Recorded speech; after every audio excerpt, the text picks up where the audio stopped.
नमस्कार. पुन्हा एकदा एका नवीन व्हिडिओसोबत तुम्हा सर्वांचं आपल्या चॅनलमध्ये खूप खूप स्वागत आहे. आजच्या व्हिडिओमध्ये मी तुम्हाला 34 साईज कटोरी ब्लाऊजचं स्टिचिंग जे आहे ते दाखवणार आहे. तर पहा, इथे हे मी फ्रंट पार्ट सर्व तयार करून घेतलेत, अस्तर जोडून घेतलेला आहे. इथे हा बॅक पार्ट पहा आपला सिंपलच आहे, गोल असा हा आपला गळा आहे. तर इथे मी हा तयार करून घेतलाय. फ्रंट पार्ट स्टिच करताना कोणकोणत्या आपल्याला टिप्स फॉलो करायचे आहेत हे पाहूया. तर सर्वात पहिल्यांदा कटोरीला टक्स देताना काय करायचं. कटोरीला टक्स देताना तुमचा टक्स तिरका का होतो, तर पहा, एक तर अशा पद्धतीने तुम्ही सेंटर काढत नाही, बरोबर असा हा सेंटर काढायचा आणि पहा हा सेंटर जो आहे तो बरोबर असा इथे निघतो. आणि जेव्हा आपली कटोरी जी आहे ती जोडताना हा साईड पार्ट आहे आणि या साईड पार्टला कटोरी जोडताना कटोरी एक्स्ट्रा झाली, समजा अर्धा इंच ते पाव इंच एक्स्ट्रा झाली तरी जास्त फरक पडत नाही, परंतु खूपच मोठी झाली 1 इंच पाऊण इंच, तर जेव्हा तुम्ही ती कटिंग करून काढता त्यावेळेस सुद्धा हा एक भाग जो आहे तो मोठा होतो.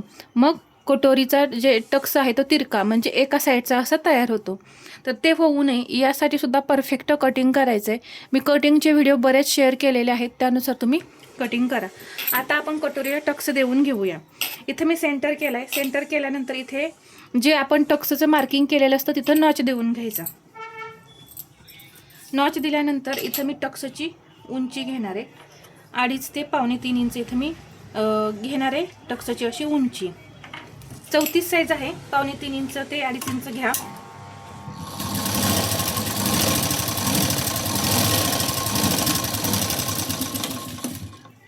पहा, एक शिलाई देऊन झाल्यानंतर हा कटोरीचा टक्स आपला बरोबर आहे का हे पाहायचं आहे. पप एकदम छान असा क्रिएट झालाय का हे पाहायचं आहे. तर पहा, अशा पद्धतीने ही 34 साईजची आपली जी कटोरी आहे ती एकदम परफेक्ट अशी तयार झाली आहे. कटोरीचा आकार पहा, टक्स पहा, पावणे 3 इंच घेतल्यामुळे सुद्धा पहा इथे जास्त टोक येत नाही. जर तुमच्या कटोरीला जास्त टोक येत आहे असं वाटत असेल त्यावेळेस टक्सची उंची जी आहे ती थोडी वाढवून घ्यायची, म्हणजे कटोरीला जास्त टोक दिसत नाही. आता इथे परफेक्ट टक्स आलेला आहे, तर याच्या बाजूला लगेच आपण दुसरी शिलाई देऊन घेऊया.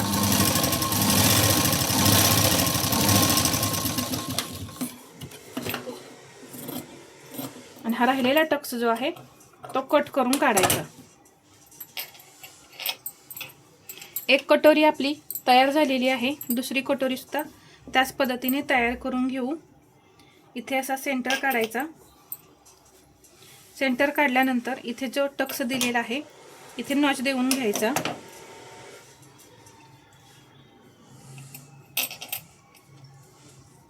आता टक्सची उंची आपण घेतलेली किती होती, पावणे 3 इंच घेतलेली होती, तर इथं ती पावणे 3 इंच घ्यायची.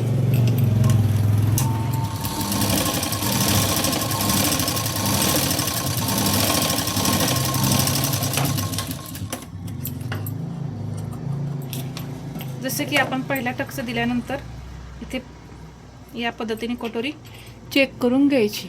पहा, इथे आहे या पद्धतीने आपल्या इथे जास्त टोक आलेलं नाही. पहा, इथे एक बारीक चून पडलेली दिसते, एकदम बारीक आहे, त्यामुळे पहा अशी नखाने जरी केली ना तर ती निघून जाते. पहा, निघून गेली इथली ही जी चून होती ती.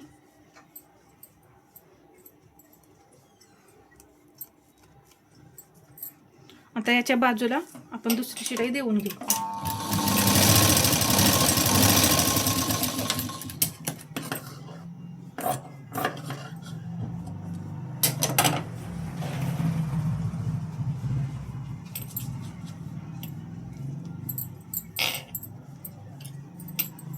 या पद्धतीने ही आपली कटोरी जी आहे ती तयार झाली. आता जोडून घेऊया.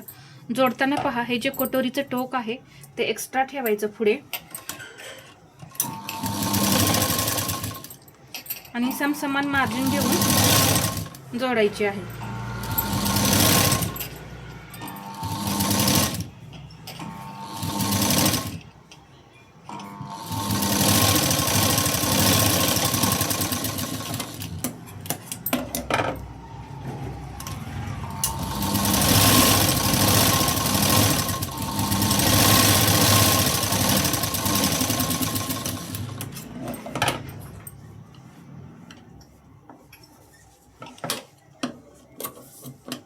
इथे हे जे आपण टोक एक्स्ट्रा ठेवलेलं असतं तिथं कापड निघतं, तर ते कट करून घेऊन इथे थोडं असं नखाने प्रेस करून घ्या, म्हणजे फिनिशिंग दिसतं. आता क्रॉसपट्टी जोडायची. एकदम सुळसुळीत कपडा असल्यामुळे मी या पद्धतीने क्रॉसपट्टी तयार करून घेतली आहे. अंडरग्राऊंड शिलाई देऊन जर तुम्हाला घ्यायची असेल, जोडायची असेल क्रॉसपट्टी, तरीसुद्धा तुम्ही त्या पद्धतीने जोडली तरीसुद्धा चालेल.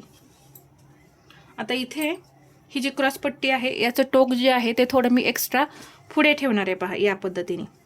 म्हणजे काय होतं, ही क्रॉसपट्टी जी आहे ती तिरकी होत नाही. आता इथे पहा, हे जोडून घेऊ.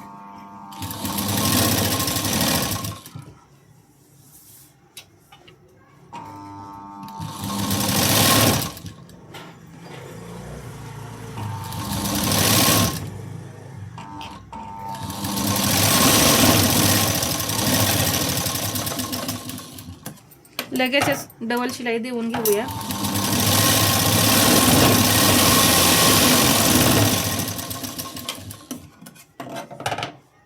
इथे हे धागे कट करून काढायचे.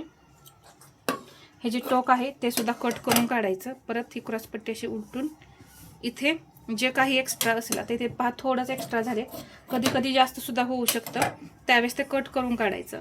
कट करून काढल्यानंतर इथे सुद्धा हा पार्ट चेक करायचा आहे. आता इथे हे थोडं पहा, ही क्रॉसपट्टी थोडी पुढं आली आहे, तर इथून मी ही शिलाई देऊन घेते.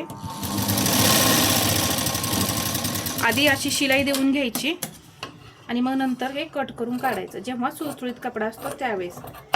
पहा, अशा पद्धतीने. तर एकदम परफेक्ट आणि फिनिशिंग सहित हा मी एक फ्रंट पार्ट कटोरी ब्लाऊजचा तयार करून घेतलाय. याच पद्धतीने मी दुसरा सुद्धा पार्ट तयार करून घेते. इथे पहा, मी दुसरा सुद्धा पार्ट तयार करून घेतला आणि हा आपण पहिला पार्ट तयार केलेला या इथे पाहू शकता. आता हे जे हुक लूक पट्टीचे पार्ट असतात ते आधी असे एकमेकावरती ठेवून चेक करून घ्यायचे, हे बरोबर आहेत का. तर आता इथे हे दोन्हीही बरोबर आहेत आणि इथे पहा, हे क्रॉसपट्टीवरती बरोबर क्रॉसपट्टी येते. तर इथं सुद्धा हे लक्षात घ्यायचं आहे की हे जे पॉईंट आहेत ते यावरती एकमेकावरतीच आले पाहिजेत, तरच ते समोरासमोर असं फिनिशिंग सहित दिसतात, नाहीतर ते मग कमी जास्त दिसतात ब्लाऊज शिवून झाल्यानंतर.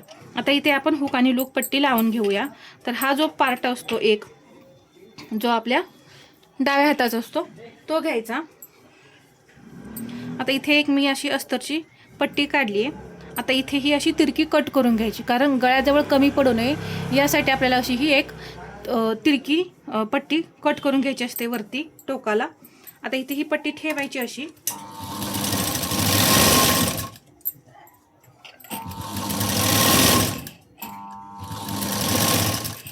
आता इथे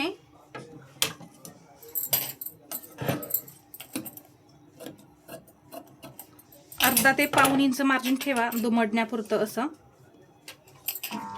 आतमध्ये ते दुमडून घ्या आणि असं लॉक करून घ्यायचं. इथे जिथे सुरुवात आहे आणि जिथे एंड आहे म्हणजे लास्ट, इथे आपल्याला काय करायचंय, लॉक करून घ्यायचंय. लॉक करून घेतल्यानंतर एक दाबटीप देऊन घेऊया.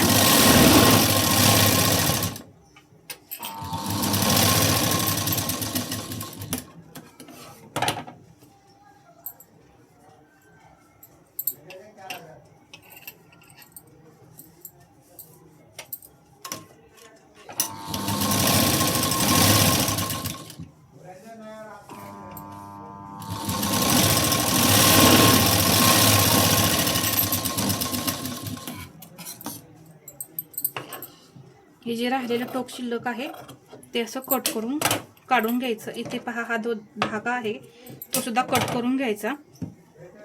तर इथे मी हुक पट्टी लावलेली आहे. तर किती फिनिशिंग सहित हा आपला एक पार्ट तयार झालाय. आता दुसरा पार्ट, दुसऱ्या पार्टला आपल्याला लूक पट्टी लावायची आहे.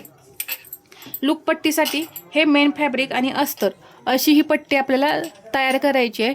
तर ही जवळपास 2 ते 2.5 इंचाची पट्टी तयार करून घ्यायची आणि अशी ही अर्धा इंच आतमध्ये फोल्ड करायची.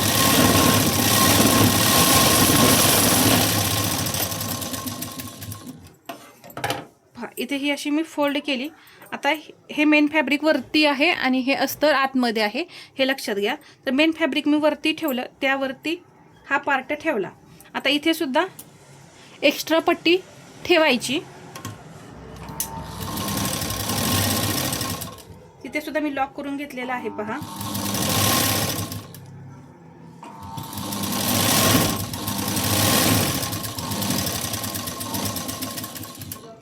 इथे ही जोडून झाल्यानंतर हा पार्ट असा उलटा करायचा, ही पट्टी अशी सरळ करून घ्यायची आणि या पट्टीचा परत सेंटर करायचा. पहा इथे मी सेंटर करून घेतला आणि इथे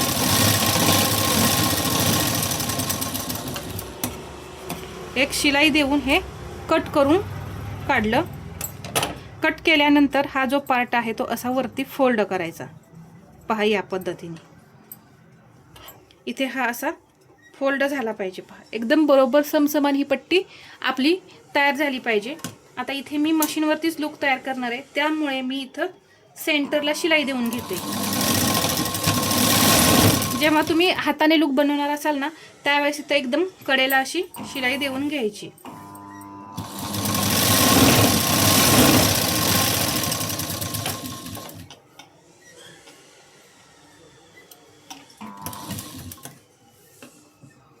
इथे हे कट करून काढलं. हे कट करून काढल्यानंतर हे चेक करायचं. पहा इथे हे या पद्धतीने हे दोन्ही पार्ट एकमेकावरती ठेवल्यानंतर बरोबर आहेत का हे पाहायचं. तर हे पार्ट आपले दोन्हीही बरोबर आहेत. परत इथं आता मी काय करणार आहे, पायपिंग करून घेणार आहे. पाठीमागच्या भागाला आपले लेस आहे, त्यामुळे फ्रंट पार्टला आपण गोट तयार करून घेणार आहे. तर गोट कसा तयार करायचा याचा सेपरेट व्हिडिओ आपल्या चॅनलवरती आहे, तर तो तुम्ही पाहू शकता.